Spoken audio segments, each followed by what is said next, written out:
السلام عليكم ورحمه الله البنات، اش اخباركم؟ ان شاء الله تكونوا بخير وعلى خير. اليوم ان شاء الله غنشارك معكم كيكه بالدقيق الكامل والتمر.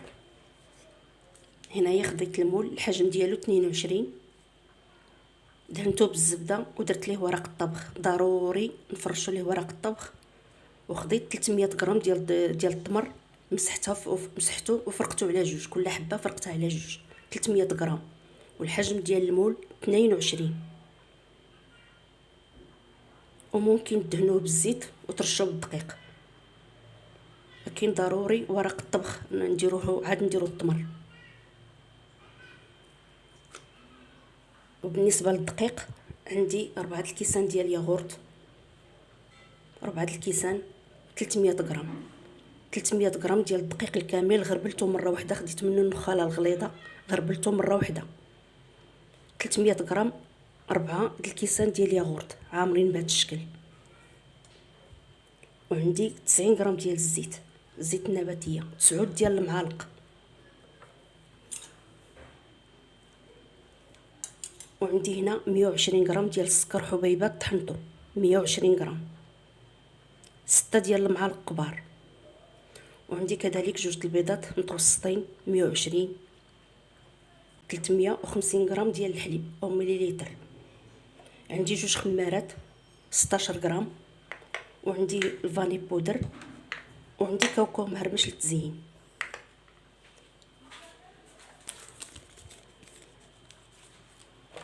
وما نساوش قبيصه ديال الملحه ومعلقه ديال العسل اللي كتعطينا داك اللون المذهب للكيكه او الحلويات.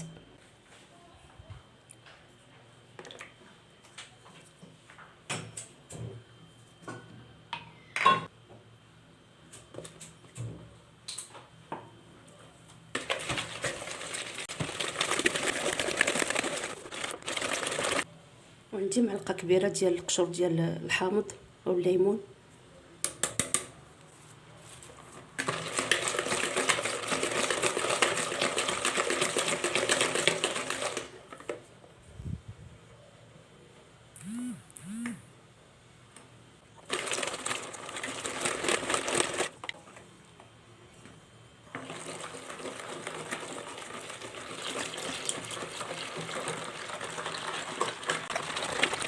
معلقه ديال العسل.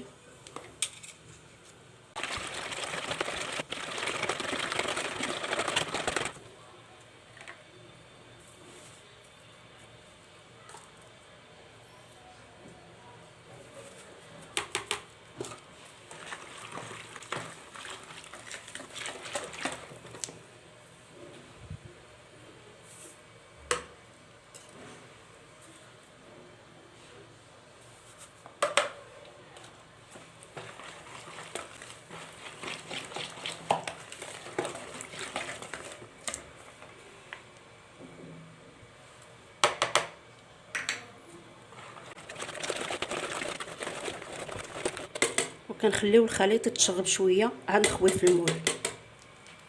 ها هو الخليط خليته تشرب مزيان، كيجي بهذا الشكل هذا.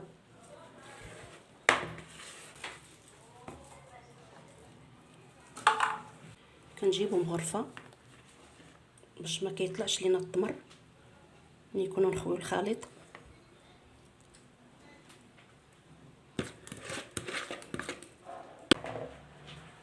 ندخلها دابا للفران البنات ونرجع معكم ان شاء الله. ها هي الكيكه البنات بعد ما خرجتها من الفران باقا سخونه.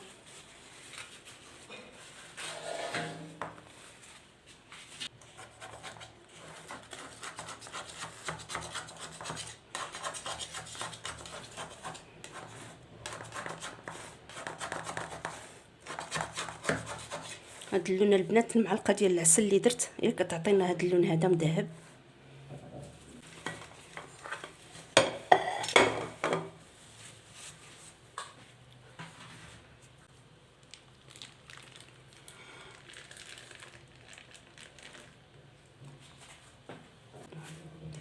غندهنها دابا بشويه ديال العسل.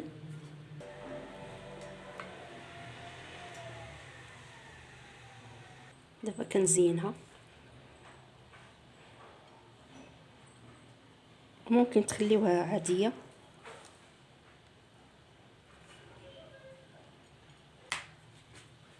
نتمنى تجربوها البنات، كتجي رائعه. وما تنسونيش من اللايك واشتراك. جزاكم الله عني كل خير، وانا كذلك بالمثل.